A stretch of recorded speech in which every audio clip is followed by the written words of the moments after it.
passed out from a combination of exhaustion and terror, the beast itself nearly thrice their height even when hunched over. Its black fur was like staring into the deepest, darkest abyss, and its eyes, its glowing red eyes, filled with nothing but hate, anger, every negative emotion that any creature could produce melded into a pupilless pair of eyes. The creature raised its clawed, cumbersome hand up, overshadowing the bleak sun that pierced the gray clouds. Time seemed to slow down for the duo, the snowflakes dancing across the sky slow yet elegant in their sequences. The crisp air like translucent flames from their breaths. Mom! Dad! Raven closed her eyes, fully prepared to embrace her incoming demise. ******.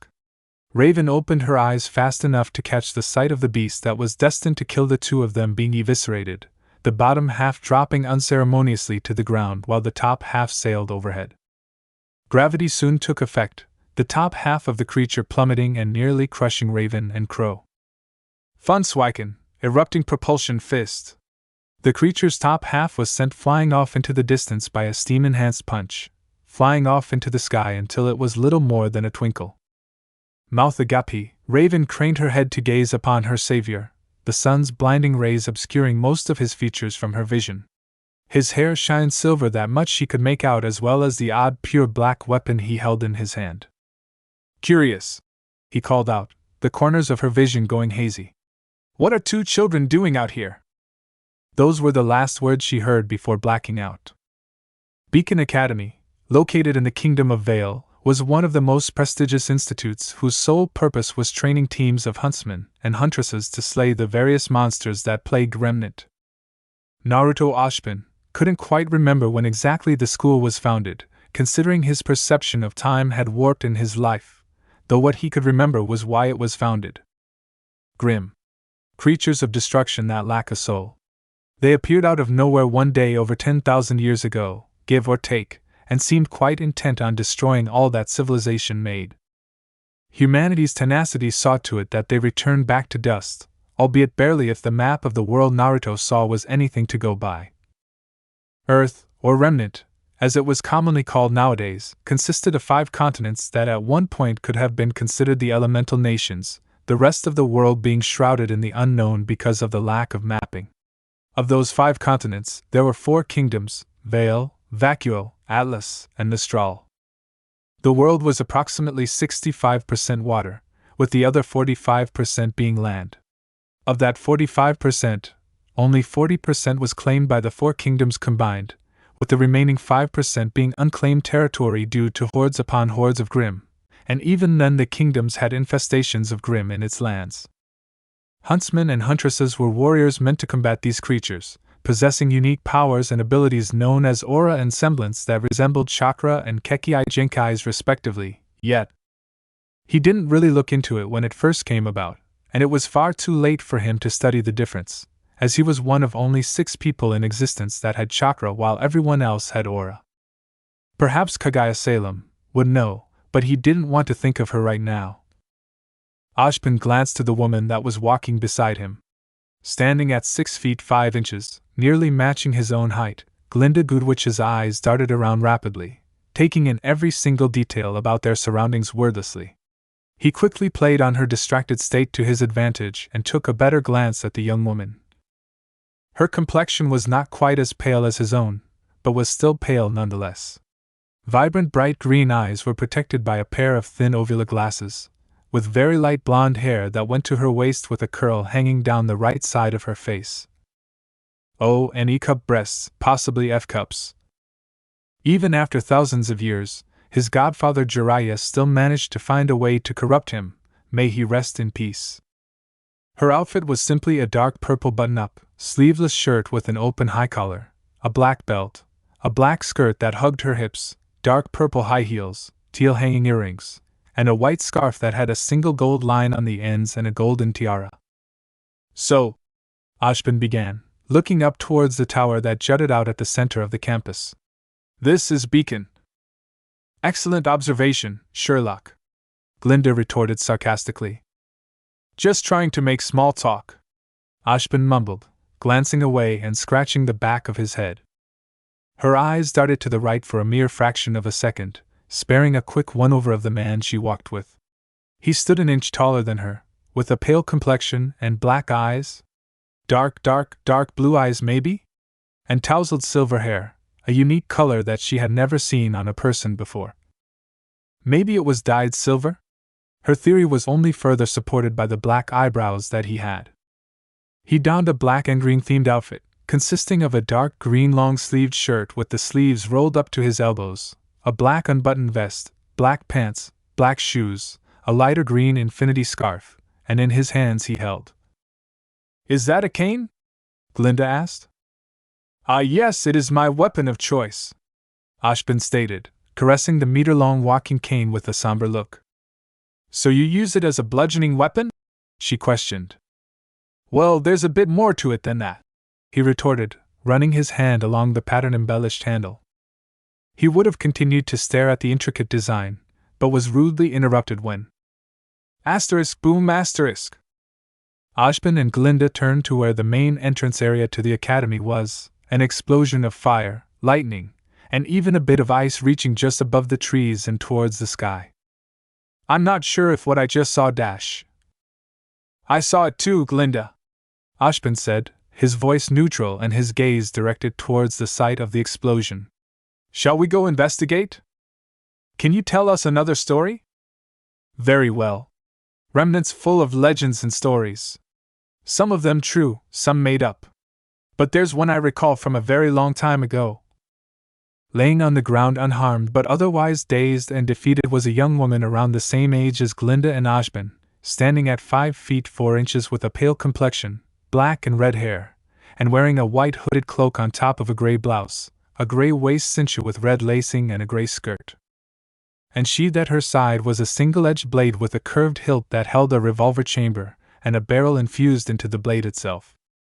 Back before huntsmen, before kingdoms, it was said that those born with silver eyes were destined to lead the life of a warrior.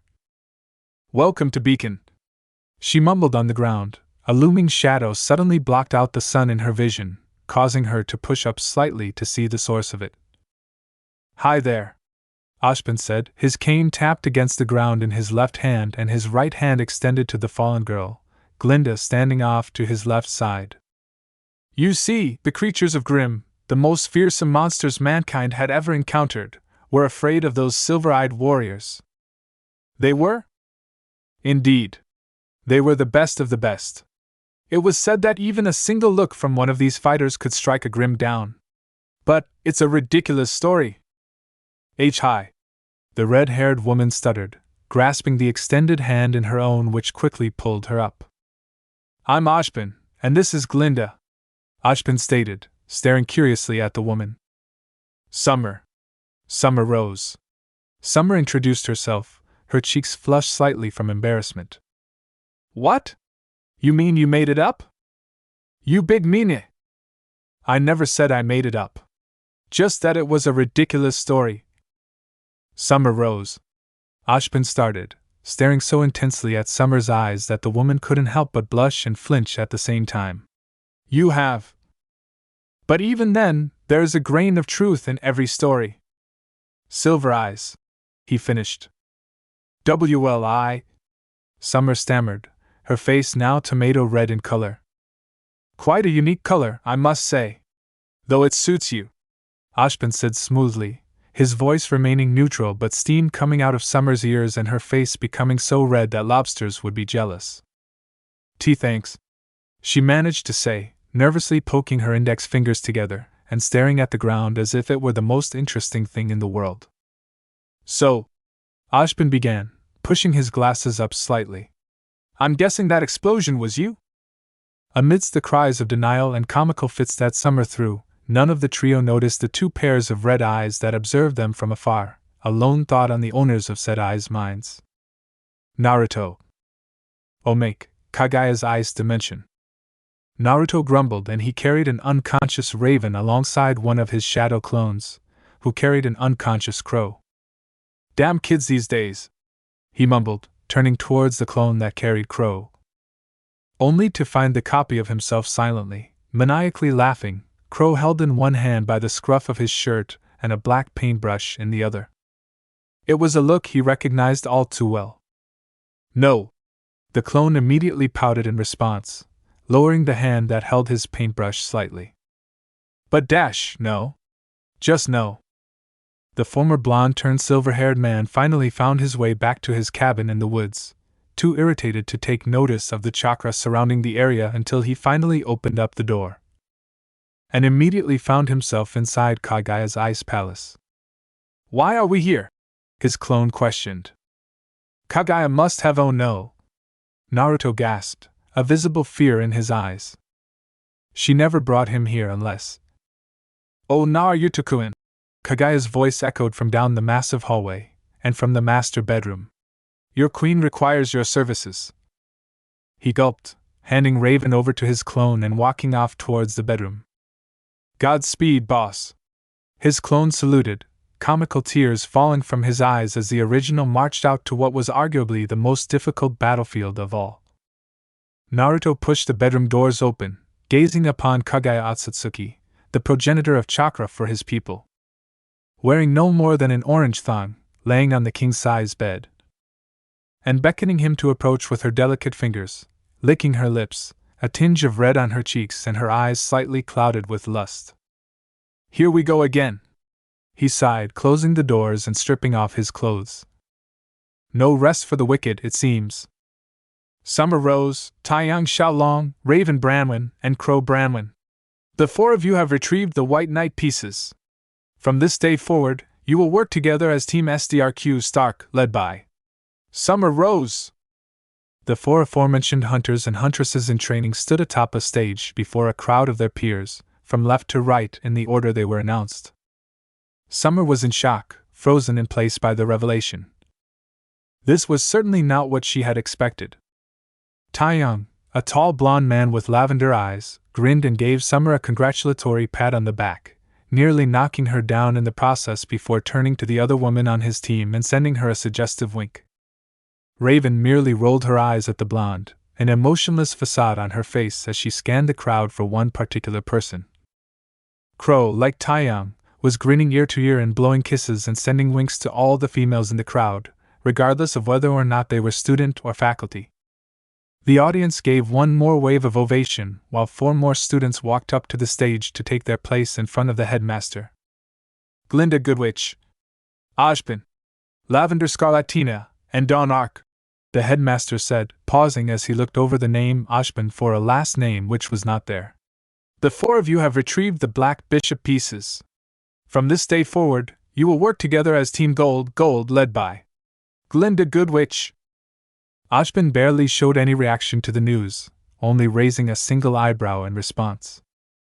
He turned to his left, catching a side glance of his new teammates, Lavender Scarlatina and Dawn Arc, both of whom were celebrating in their own ways. Lavender Scarlatina stood at 5 feet 6 inches and was a rabbit faunus, a race of humanoid people in remnant who possessed physical animal traits, in her case, rabbit ears.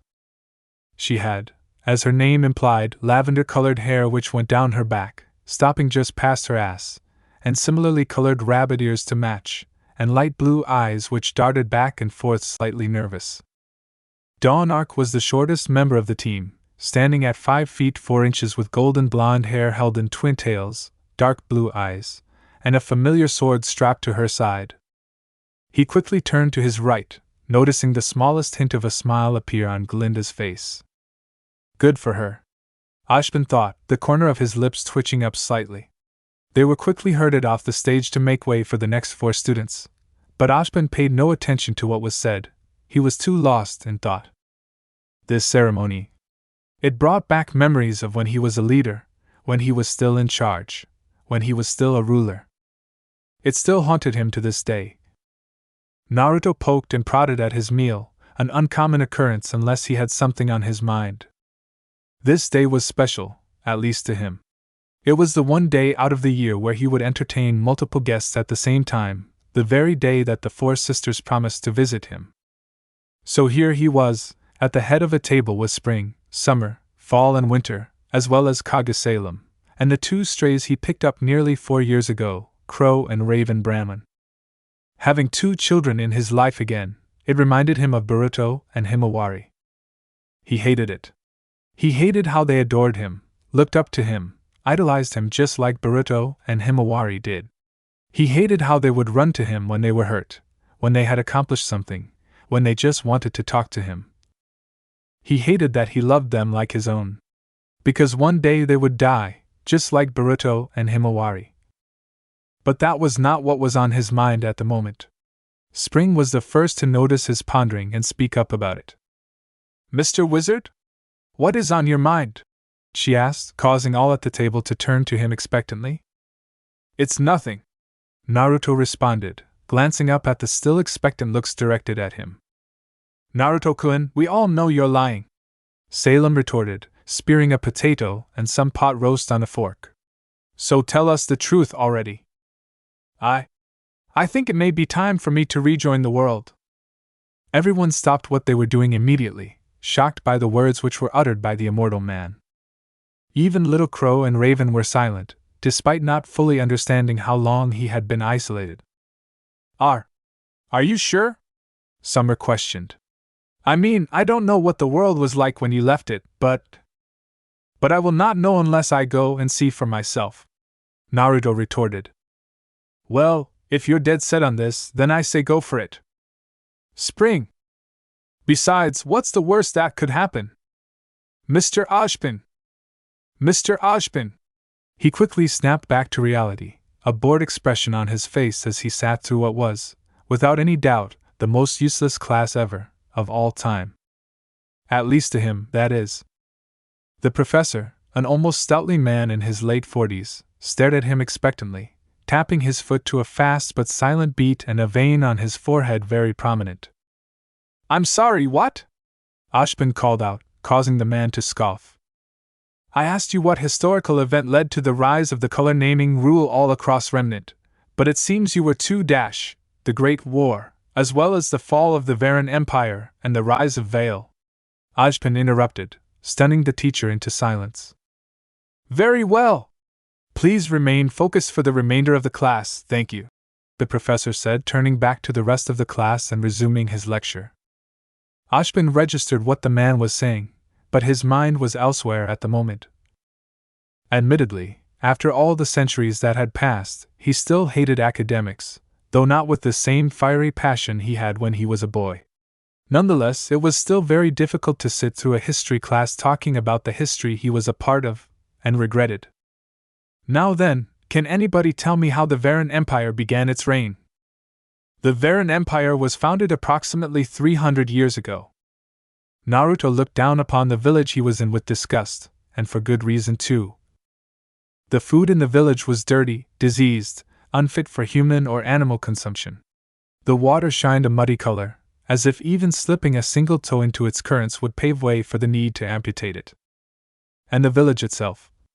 The streets had paths carved into the filth that piled up, the houses were falling to pieces, and in almost every alleyway or even a few on the street there were unspeakable acts of human cruelty occurring. He wouldn't even step into this village. He was hovering just an inch above the ground, observing the flaws of this land. Tapping into a power he had not used in quite some time, Naruto almost winced in pain at what he sensed using senjutsu. The land was crying. It was crying out at being desecrated the way these humans lived, crying out for the shriveled plants and trees which could barely soak up any sunlight from the smog that settled in the air. Naruto floated over to an alleyway where a woman, not even into her 20th year of living, was being held down and raped by a disgusting slob of a man. His eyes narrowed in anger, morphing into a purple pair of eyes with a ripple pattern that spread over the eyeball. It wasn't something he used very often, but housing the warring spirits of Indra and Azura allowed him to access the power which Hagoromo was exalted for having, the Rinnegan. Wordlessly, he held out his right hand, violently pulling the man away from his victim and into his iron grip. Ninjendo, human path. Naruto mentally commanded, ripping the man's soul from his body and discovering the information he knew. What he found almost made him feel pity. While it was true that this girl was not the man's first victim, he honestly believed that he was not raping her. The man never learned the difference between consensual and non-consensual. He was never taught. In fact, what little he had been taught was not in an academy, for there was no academy. It was not taught by his parents, for he had neither a mother nor a father. No. Instead, he was taught by those around him, who were like-minded and did not know any better either. So when he gazed into the man's soul, he was evil, but not evil at his core. He was evil because of the environment he grew up in. He was a product of everyone's expectations for him. Naruto weighed the options. He could just release the soul, allow it to wither away and never enter the afterlife, or he could have mercy and allow this soul to be judged on the other side. One look at the cowering, terrified woman in the alleyway was all he needed for his answer. He released his grip on the soul, denying it the privilege of even being judged for its crimes in this life, and instead administering a punishment far worse than any other, making the soul fade into nothingness. Deactivating his Rinnegan, Naruto floated over to the woman he had saved, a gust of wind clearing away the filth at his feet as he landed in front of her. Getting a closer look at her, Naruto discovered she had orange hair, at least underneath the dirt and grime that mangled it. She also had emerald green eyes, which held tears and fear in their orbs. Please, sir! Don't kill me!" she cried out. I can satisfy you. Whatever you want. But please don't kill me!" Naruto remained silent, summoning forth a large sphere of water, large enough to engulf the woman. She panicked, thinking he aimed to kill her, and began to push back until she hit a wall, Naruto following her the entire time. "And no! And oh!" she exclaimed as the water engulfed her. But something was off. She should have been struggling to breath with water filling up her lungs, but she felt no such feeling. Her eyes widened in shock as she felt herself being cleansed. The water was washing away all the dirt, caked in blood and semen, even making her skin smoother and flawless. When the water's work was done, it released her, naked but cleansed from the village's ravages. It was like she was reborn. I don't understand," she muttered, looking at the man who saved her in confusion. "Child, what is your name?" Naruto asked, his voice practically commanding her to do as told. "Aria C. Caesar," she stuttered, nervously shifting around under Naruto's scrutinizing gaze. "W. Who are you?" "I am he who is known as Naruto Uzumaki," he responded, waving his left hand slightly. A sudden light weight landed on her shoulders as clothing materialized on her, covering her naked form from the world.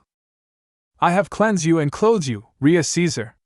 Of these gifts I ask for nothing in return," Naruto stated. "You may go freely if you so please to, however I offer an alternative choice as well.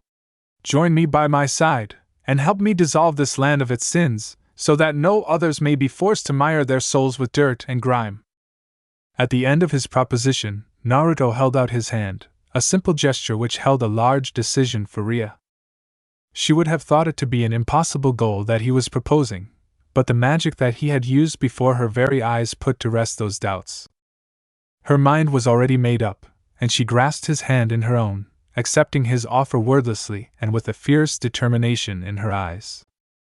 "I will follow you to the ends of Remnant," Ria stated. And that was how the Varon Empire began. Correct. 300 years ago, the Varon Empire, along with the legend of the immortal king, began. Years passed since that fateful day, and true to his word, Naruto began purging the land of its sins.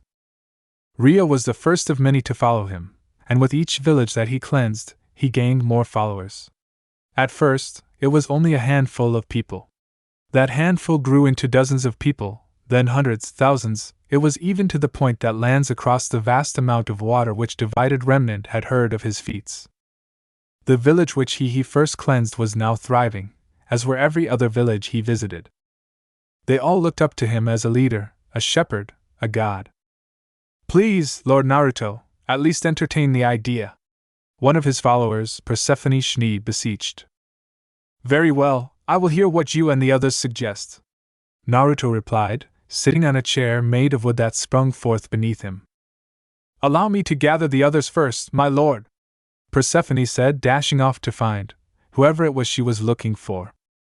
Lady Persephone gathered 8 other followers, who would eventually make up his council, to convince the immortal king to take the mantle of leadership.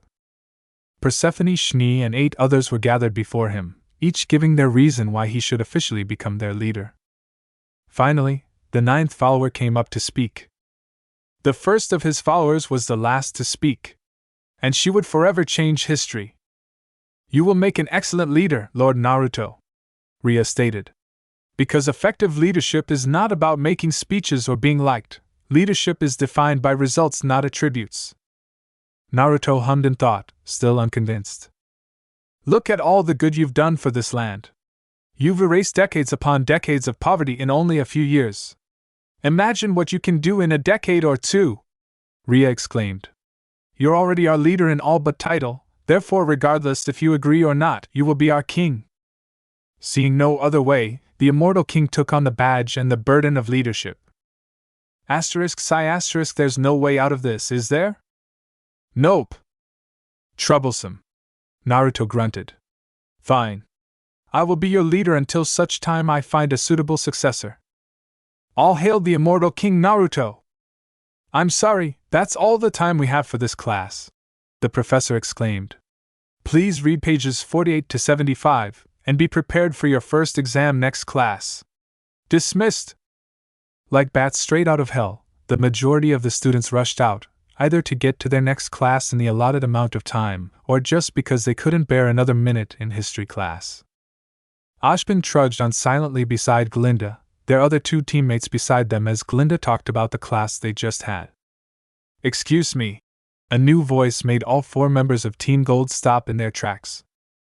They were stopped by a young woman who stood at 5 feet 11 inches with ashen black hair and bright amber eyes. She actually looked quite sexy in the Beacon Academy student uniform, and she was focused on one particular member of Team Gold. Your name is Ashbin, right? She questioned, staring at the silver net.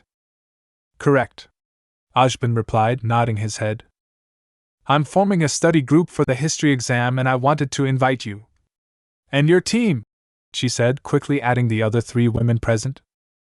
A study group does seems like a good idea, Dawn conceded.